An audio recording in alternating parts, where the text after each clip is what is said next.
EPF உறுப்பினர்களுக்கு மிகப்பெரிய செய்தி ஒன்றை மத்திய அரசு வெளியிட உள்ளது. மத்திய அரசு இந்த ஆண்டுக்கான இபிஎஃப் வட்டி விகிதத்தை விரைவில் உயர்த்தி அதிகாரப்பூர்வ அறிவிப்பை வெளியிடும் என எதிர்பார்க்கப்படுகிறது. கடந்த ஆண்டு 8.25% இருந்த வட்டி இந்த ஆண்டு 0.10% உயர்த்தி 8.35% அறிவிக்கலாம் என தற்போது வெளியாகியுள்ள தகவல்கள் கூறுகின்றனர். இந்த உயர்வின் வாயிலாக மாத சம்பளக்காரர்கள் வைத்திருக்கும் பிஎஃப் கணக்கில் 35,000 ரூபாய் அளவிலான தொகை கிடைக்க வழிவகை செய்கிறது. வட்டி உயர்வு குறித்த முடிவை மத்திய கருவூல வாரியத்தின் கூட்டத்தில் எடுக்கப்படும். மேலும் இந்த அறிவிப்பு ஹோலி பண்டிகைக்கு பிறகு மார்ச் மாத நடுப்பகுதியில் வெளியாக வாய்ப்புள்ளது. வட்டி உயர்த்தப்பட்டால் இந்தியா முழுவதும் உள்ள சுமார் 8 கோடி இபிஎஃப் உறுப்பினர்கள் நேரடியாக பயனடைவர்.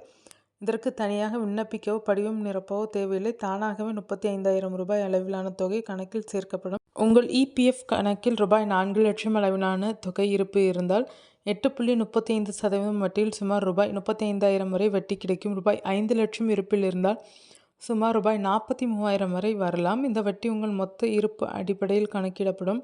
மத்திய அரசு வட்டி உயர்வு குறித்த அறிவிப்பை மார்ச் மாதத்தில் வெளியிட்டால் வட்டி தொகை ஜூன் மாதத்திற்குள் கணக்கில் சேர்க்கப்படும். அப்போது உங்கள் இபிஎஃப் பாஸ்புக்கில் புதுப்பிக்கப்பட்ட தொகையை பார்க்கலாம். உங்கள் இபிஎஃப் இருப்பை செக் செய்வது எப்படி? 2 எளிய வழிகள் உள்ளனர்.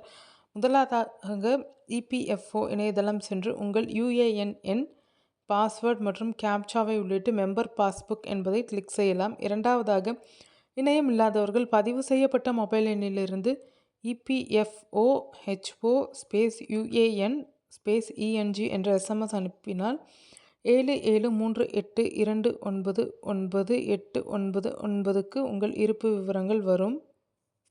இந்த வட்டி உயர்வு ஊழியர்களின் நீண்டகால சேமிப்புக்கு பெரும் உதவியாக இருக்கும். அரசு ஊழியர்களின் எதிர்கால பாதுகாப்பை உறுதிப்படுத்தும் வகையில் இந்த முடிவு எடுக்கப்படும் என்று எதிர்பார்க்கப்படுகிறது. ஹோலிக்கு பிறகு அதிகாரப்பூர்வ அறிவிப்பு வெளியாகும் என்பதால் ஊழியர்கள் தங்கள் இபிஎஃப் கணக்கை ஜூன் மாதத்திற்கு பின்பு செக் செய்வது நல்லது.